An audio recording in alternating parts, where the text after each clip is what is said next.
বিসমিল্লাহির রহমানির রহিম। সবাইকে জুমা মুবারক। আসসালামু আলাইকুম এভরিওয়ান। সবাই কেমন আছেন? আশা করি সবাই ভালো আছেন। বাই দা বাই আমি দিনাস কুকিং হোম থেকে সবাইকে অনেক স্বাগতম জানাচ্ছি। আজকে আপনাদের সাথে খুবই মজাদার একটা নাস্তা শেয়ার করব। সেটা হলো সুজি এবং ময়দার। চা বসি বা মেহমান আসার সাথে সাথে আপনারা 10 মিনিটের মধ্যে সুজি এবং ময়দার এই মজাদার নাস্তাটা খুব ঝটপট তৈরি করতে পারেন। আমি এখানে নিয়েছি হলো 1 কাপ সুজি, হাফ কাপ দিয়ে দিচ্ছি ময়দা, আপনারা আটাটা ইউজ করতে পারেন। দিয়ে দিচ্ছি এখানে 2 থেকে 3 টেবিল চামচ যে কোকোনাট রাইট আর কি, সেটা আমি দিয়েছি।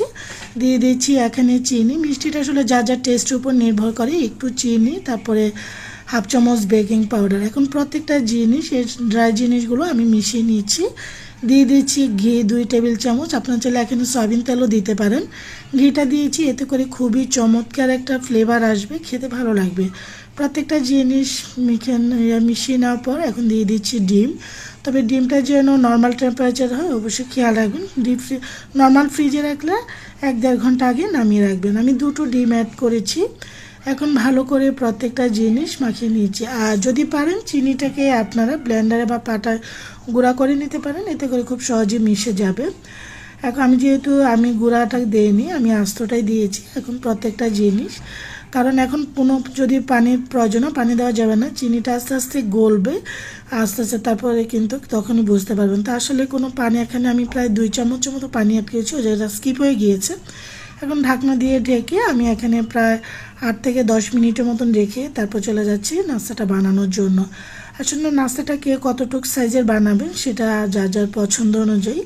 তো এখন আমি এইভাবে করে, আমি যে সাইজের বানাবো সেইভাবে নিয়েছি ইয়েটা।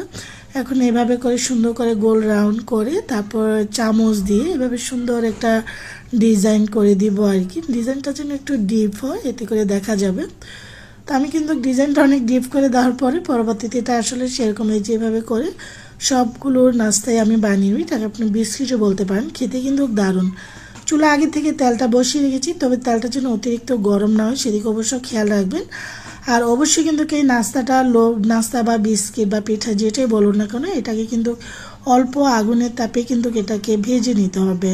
বেশি হাই ফ্লেমে দিলে পুড়ে যাবে, ভেতরটা কাঁচা থাকবে, খেতে ভালো লাগবে না। যেহেতু আমি আগ পর করে এই পিঠা বা বিস্কিটটা দিয়েছি, সেজন্য কিছুটা পিঠা পরে দেওয়া হয়েছে আর কিছুটা আগে। যেগুলো আগে দিয়েছি সেগুলো অলরেডি খুব সুন্দর একটা গোল্ডেন কালার চলে এসেছে।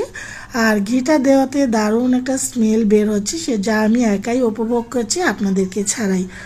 তো আমি পরবর্তীতে যেগুলো দিয়েছি সেগুলোরও কিন্তু অলরেডি গোল্ডেন কালার চলে আসছে নিচ সাইডটা, ওইগুলোকে উল্টে দিচ্ছি, ফুলে গিয়েছে।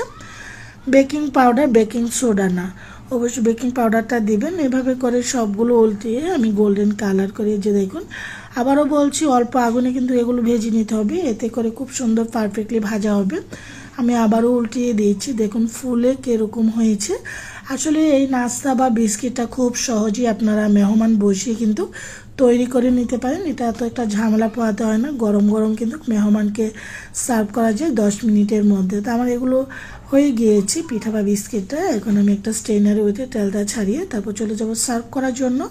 সুস্বাদু সুজি এবং ময়দার এই মজাদার নাস্তাটা এতটাই লোভনীয় যা আপনারা প্রায় অনেক দিন পর্যন্ত সংরক্ষণ করে যে কোনো এয়ারটাইট কন্টেনার বক্সে রাখতে পারেন। আমি এখন একটা ভেঙে আপনাদেরকে দেখাচ্ছি। আলহামদুলিল্লাহ, ভেতরটা দেখুন। সুস্বাদু এই নাস্তাটা বানিয়ে আপনারা অনেক দিন পর্যন্ত রেখে দেবেন, আশা করি সবারই ভালো লাগবে। খেয়ে দেখিয়েছি, আলহামদুলিল্লাহ।